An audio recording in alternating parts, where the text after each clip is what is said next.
Eu quero agradecer o convite do Cortês para esta noite e dizer que eu me sinto profundamente honrada de poder participar de uma mesa na companhia do Frei Beto e na companhia dessa criatura extraordinária que é o Boaventura dos Santos. Eu escrevi pelo seguinte: ao contrário do Boaventura, que é muito disciplinado e se dispõe a falar 20 minutos e fala, se eu começar a falar, não paro. Uma ideia puxa a outra e à meia-noite nós estamos aqui com a Marilena sem parar de falar. Então, é por uma questão de disciplina que eu escrevi. Eu gostaria de enfatizar que a minha referência vão ser as manifestações de junho, sobretudo, de 2013, mas de junho a outubro, em São Paulo. Eu não vou me referir ao conjunto das manifestações no Brasil, porque elas são muito heterogêneas. E, nesta referência, é só um aspecto que vai me interessar. Vocês sabem, eu escrevi bastante sobre essas manifestações, andei Brasil afora discutindo as manifestações, então eu não quero ser repetitiva de coisas que eu já falei sobre as manifestações, e por isso eu escolhi como caminho, numa discussão sobre democracia, a presença daquilo que eu chamo, nas manifestações, da nova classe trabalhadora brasileira.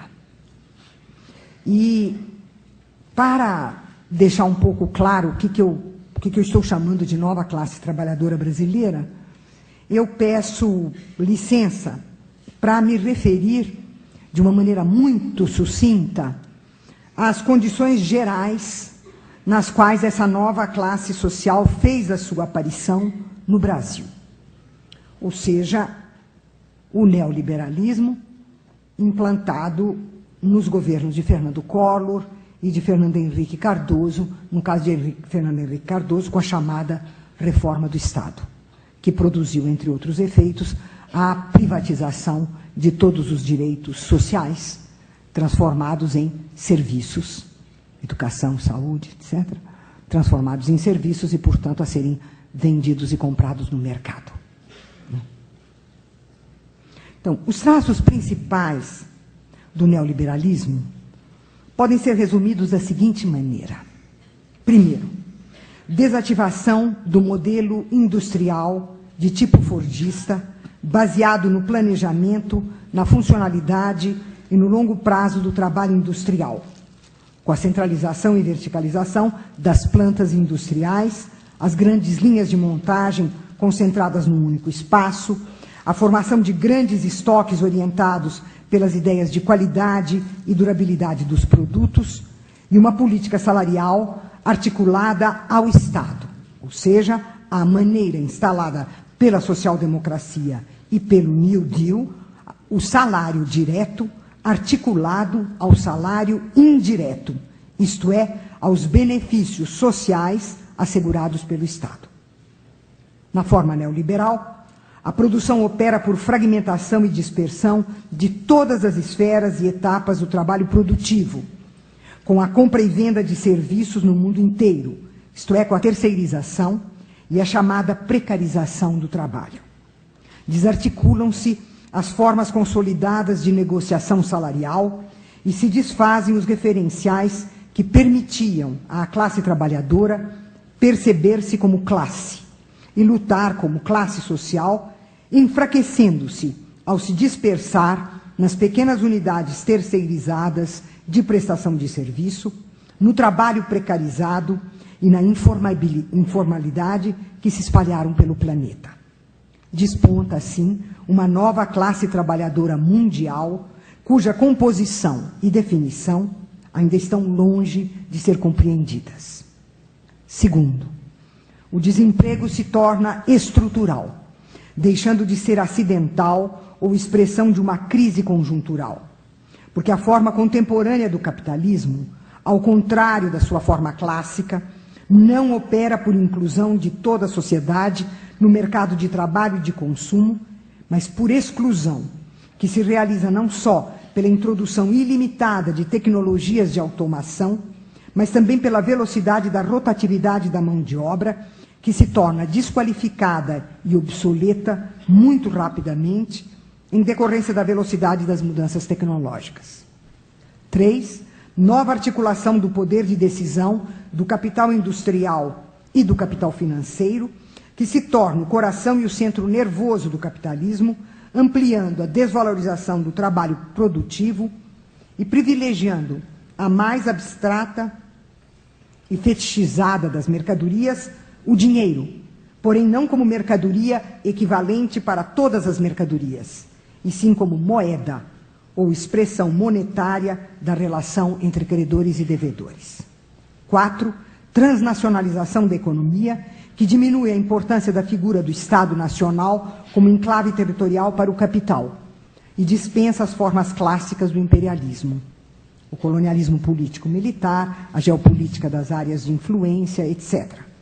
De sorte que o centro econômico, jurídico e político planetário encontra-se em organismos extra-estatais privados, o FMI, o Banco Mundial, que operam com um único dogma, a estabilidade monetária e o corte do déficit público, traduzindo o corte dos investimentos nos direitos sociais.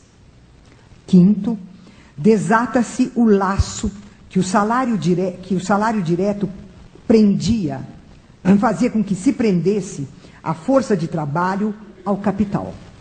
Esse laço forçava a inovação técnica pelo capital ser uma reação ao aumento real de salário.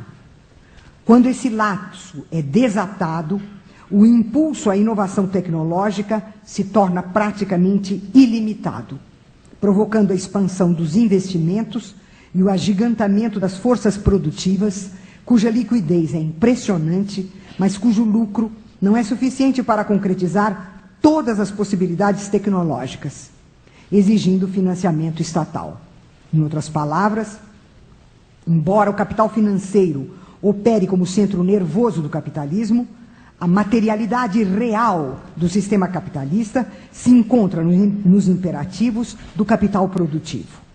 E isto significa que o neoliberalismo não é a opção preferencial pela racionalidade do mercado, e sim a opção preferencial pelo investimento dos fundos públicos para o capital em detrimento dos direitos sociais. Então, não tem racionalidade nenhuma. Né? 6º, sob a designação de tecnociência, a ciência e a tecnologia tornaram-se forças produtivas, deixando de ser mero suporte do capital para se converter em agentes da sua acumulação, mudando com isso o modo de inserção social do conhecimento científico e técnico, de maneira que cientistas e técnicos se tornaram agentes econômicos diretos. A força e o poder capitalistas encontram-se no monopólio dos conhecimentos, donde o surgimento da expressão sociedade do conhecimento, na qual nós viveríamos. Não é? 7º, a fragmentação e dispersão da produção leva à experiência social de descontinuidade espacial e temporal, que, entretanto, é contrabalançada pela experiência daquilo que David Harvey designa como a compressão espaço-temporal, acarretada pelos novos meios tecnológicos. Isto é, o espaço fragmentado se comprime no aqui da tela, sem referências a lugares, geografias, proximidade, distância. E o tempo fragmentado se comprime no agora da tela, sem referência ao passado e ao futuro, à memória e à expectativa. 8º, as novas tecnologias de informação estruturam, como disse Boaventura, um novo poder planetário de vigilância e de controle, que suplanta os estados nacionais e as particularidades sociais. A web, sob a forma da internet e das multimídia, É o sistema de comunicação que, integrando diferentes veículos e suportes de comunicação, tem um potencial interativo de porte que nenhum Estado nacional tem condições para sozinho implantar, levando por isso à formação de consórcios empresariais, regionais, globais, empresas de armamentos, empresas financeiras, operadoras de comunicação, empresas de telefonia, de comunicação de massa, provedores de serviços de internet, empresas de computadores. E, por meio do Internet Protocol, com 2 sedes nos Estados Unidos e uma sede no Japão, detém o monopólio de todos os endereços mundiais e controlam todo o sistema informativo e comunicativo em escala planetária.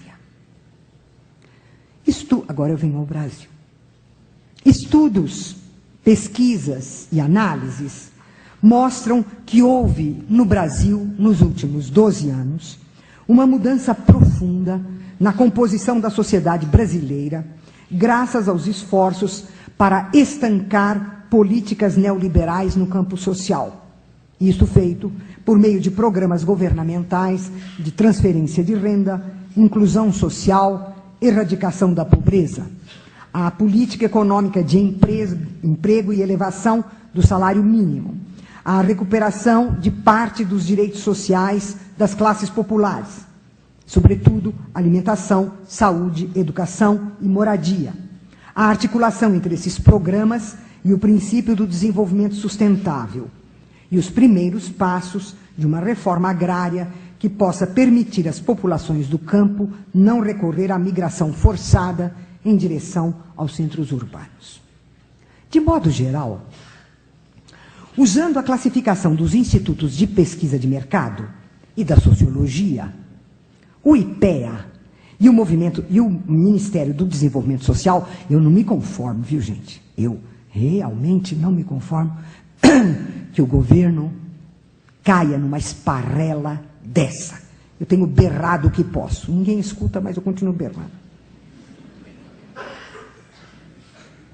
Segue o costume de organizar a sociedade numa pirâmide seccionada em classes designadas como ABCDE, tomando como critérios a renda, a propriedade de bens imóveis e imóveis, a escolaridade e a profissão. Por esse critério, chegou-se à conclusão de que entre 2003 e 2011, as classes D e E diminuíram consideravelmente, passando de 96,2 milhões de pessoas para 63,5 milhões. Também no topo da pirâmide, houve crescimento das classes A e B, que passaram de 13,3 milhões de pessoas a 22,5 milhões. Mas a expansão verdadeiramente espetacular ocorreu na chamada classe C, que passou de 65,8 milhões de pessoas a 105,4 milhões. Essa expansão levou à afirmação dos institutos de pesquisa de mercado, do IPEA e do Ministério do Desenvolvimento Social, que cresceu a classe média brasileira. Ou melhor, que teria surgido uma nova classe média no país. Entretanto, como sabemos, há outra maneira de analisar a divisão social das classes, tomando como critério a forma da propriedade. Dizendo o óbvio ululante, no modo de produção capitalista, a classe dominante é proprietária privada dos meios sociais de produção, capital produtivo, capital financeiro. A classe trabalhadora é excluída desses meios de produção e neles é incluída como força produtiva. Ela é, entre aspas, proprietária da força de trabalho, vendida e comprada sob a forma de salário. Marx falava em pequena burguesia para indicar uma classe social que não se situava nos dois polos da divisão social constituinte do modo de produção capitalista, usando essa expressão, pequena burguesia, para indicar, por um lado, a proximidade social e ideológica dessa classe com a burguesia e não com os trabalhadores. E, por outro, para indicar que, embora não fosse proprietária privada dos meios sociais de produção, Entretanto, poderia ser proprietária privada de bens móveis e imóveis. Numa palavra, encontra-se fora do núcleo central do capitalismo. Não é detentora do capital e dos meios sociais de produção, e não é força de trabalho que produz capital. Situa-se nas chamadas profissões liberais, na burocracia estatal ou nos serviços públicos, na burocracia empresarial, ou administração e gerência, na pequena propriedade fundiária e no pequeno comércio. Foi ela que acabou recebendo o nome de classe média. Ora, é esta classe que, diversamente do que se proclama, não cresceu no Brasil, e isto por causa justamente das mudanças no modo de produção capitalista. Que mudanças? O surgimento da tecnociência e a mudança no modo de inserção social de cientistas e técnicos. Eles não são classe média mais. Eles são força produtiva. Eles são trabalhadores. Eles vão ficar uma fera. Mas é o que eles são. 2.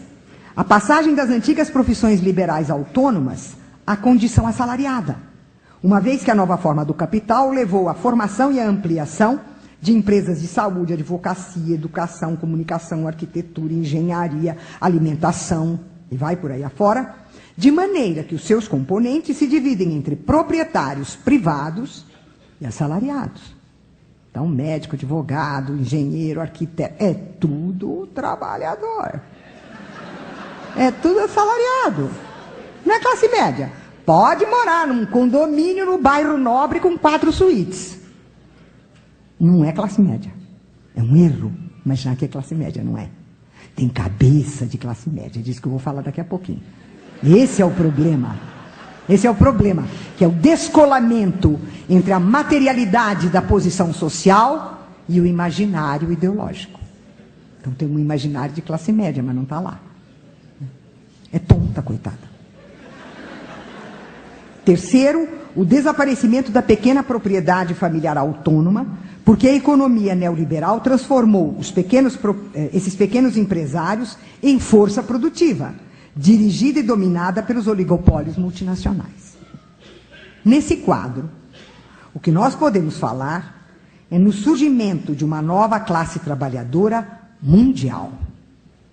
No caso do Brasil, se considerarmos as pesquisas que mencionamos e os números que elas apresentam relativos à diminuição e ao aumento do contingente demográfico nas 3 classes sociais, também podemos falar no surgimento de uma nova classe trabalhadora, posta sob os imperativos da nova forma da economia, de maneira que os critérios sociológicos e mercadológicos da divisão das classes pela renda, pela profissão e pela escolaridade não têm o menor sentido.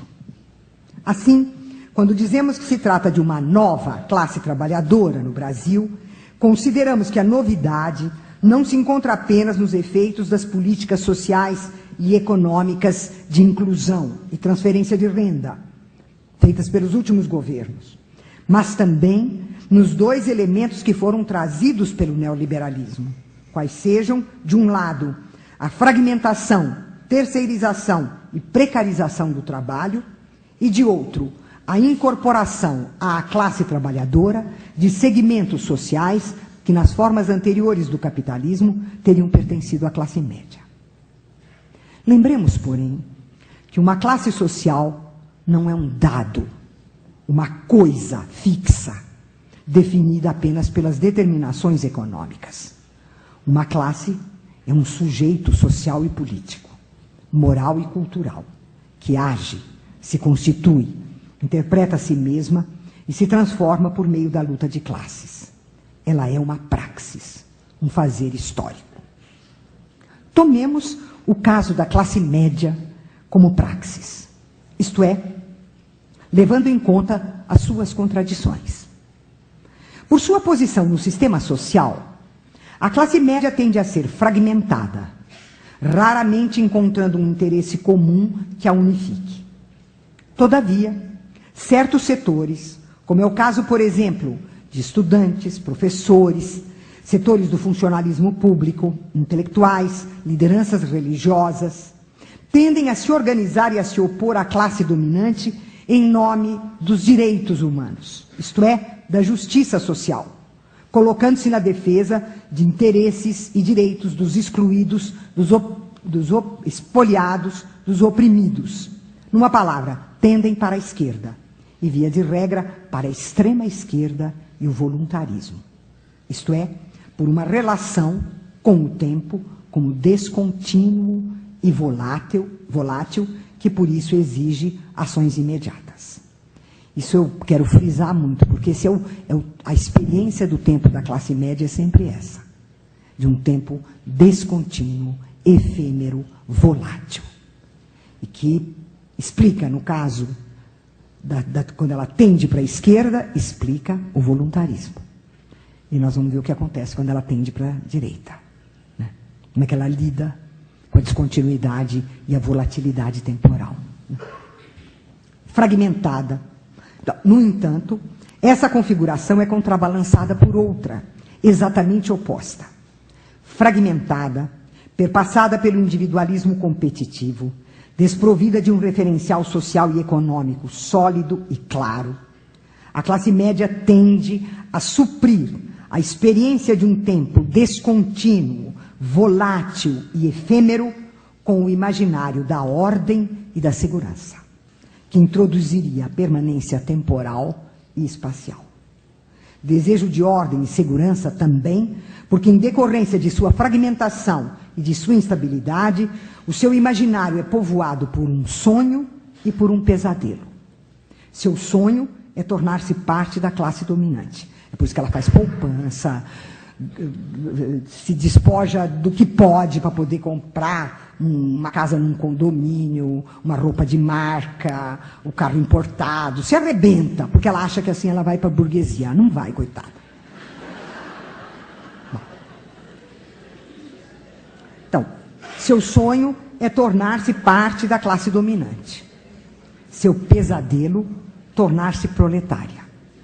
Para que o sonho se realize e o pesadelo não se concretize, é preciso ordem e segurança. Isso torna a classe média ideologicamente conservadora e reacionária. E o seu papel social e político é assegurar a hegemonia ideológica da classe dominante. E é nisto que reside o problema de uma absorção ideológica da nova classe trabalhadora brasileira pelo imaginário da classe média de direita. Absorção que atualmente no Brasil se manifesta na disputa entre duas formulações ideológicas que enfatizam a individualidade bem-sucedida e a competição.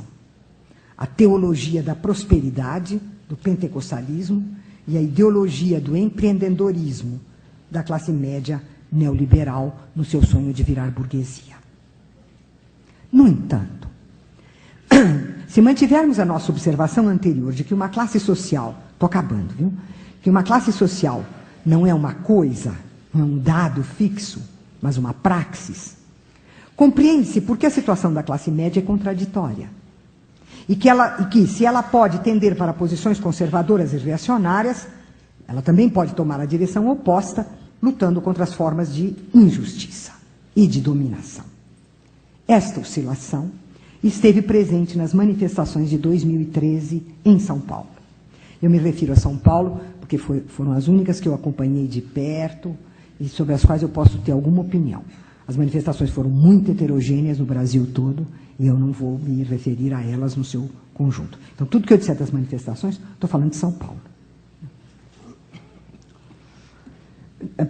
Essa oscilação esteve presente nas manifestações de 2013 em São Paulo, quando vimos as disputas pelas ruas e os manifestantes de esquerda espancados por manifestantes de direita.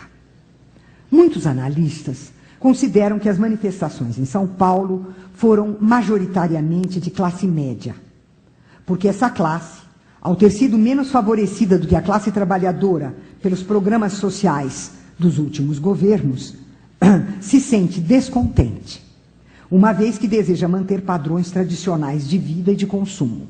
educação privada, planos de saúde privados, o uso de empréstimos bancários para aquisição de imóveis em condomínios, aquisição de veículos, etc. Sentindo-se, por isso, ameaçada com o surgimento da nova classe trabalhadora.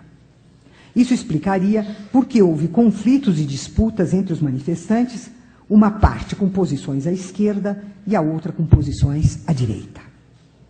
Todavia, é preciso também considerar que nas manifestações paulistanas estiveram presentes 3 outros tipos de manifestantes, vindos diretamente da nova classe trabalhadora.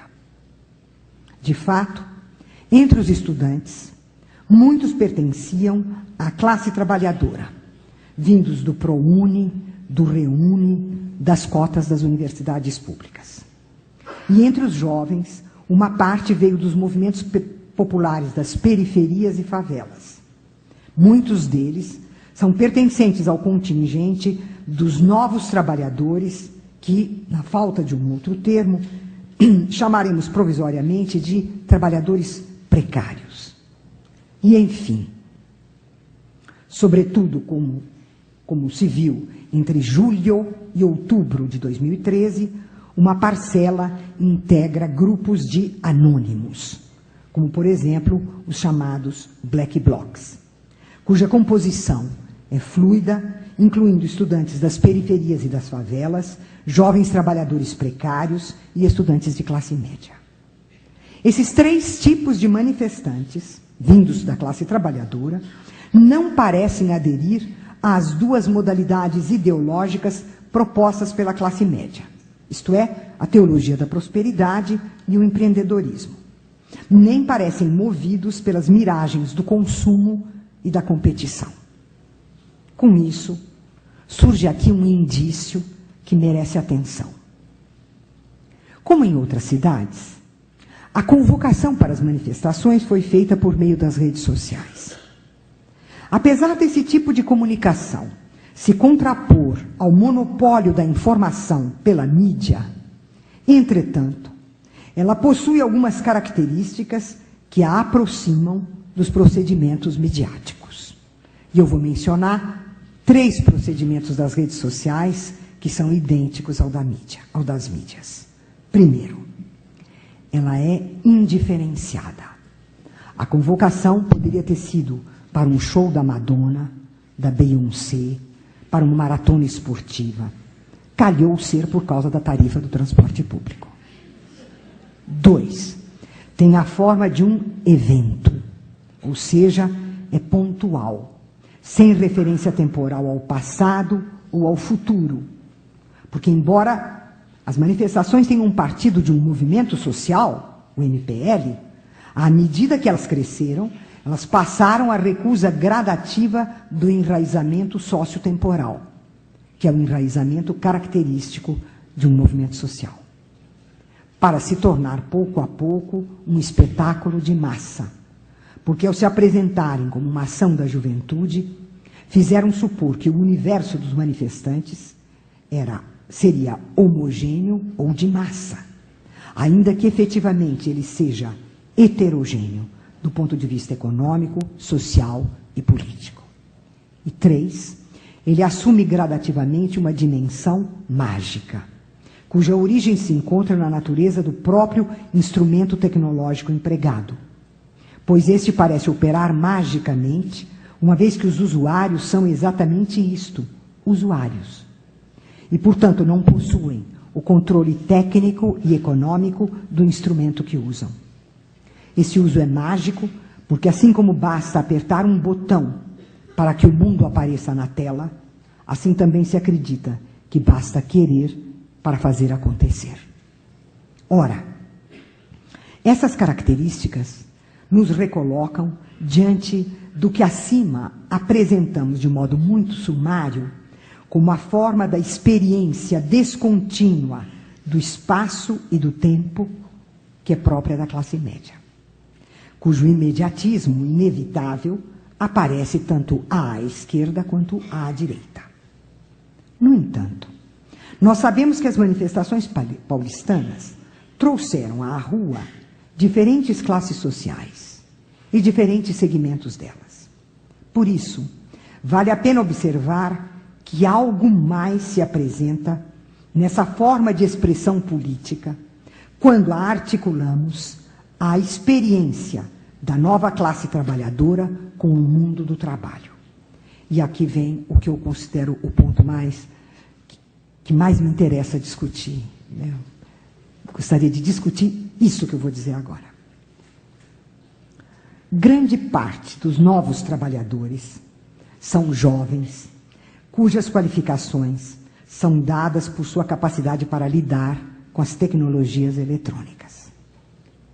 As tecnologias eletrônicas são o seu modo de ser no universo da produção e dos serviços a ela articulados.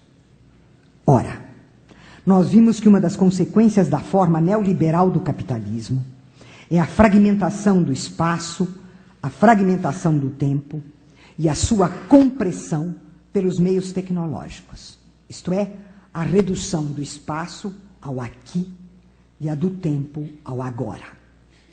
Isso significa, em primeiro lugar, que os novos trabalhadores estão submetidos a uma experiência cotidiana de fragmentação real e unificação imaginária do mundo. Em segundo lugar, que a ameaça contínua do desemprego, que vimos ser uma das características fundamentais da economia neoliberal, os lança num mundo onde o agora não parece provido de amanhã e de futuro. E em terceiro, que a ausência, por enquanto, de referenciais de organização e luta capazes de dar a esses novos coletivos continuidade temporal e espacial à sua ação, os lança às formas tradicionais da ação direta e imediata. Eu digo tradicional porque são as formas usadas pelos anarquistas e que nas nossas cidades aparecem no quebra-quebra, né? As formas tradicionais da ação direta e imediata contra a violência econômica, social, política, policial e cultural a que estão cotidianamente submetidos. Assim, se os dois primeiros aspectos da experiência espaço-temporal os aproximam os novos trabalhadores brasileiros do universo imaginário da classe média, entretanto, o terceiro aspecto dele os afasta, e não por acaso, da ação direta, né? E não por acaso nós vemos esses novos trabalhadores nos seus coletivos anônimos serem criminalizados pelos meios de comunicação de massa, sendo chamados agora de vândalos. Fica então a nossa pergunta.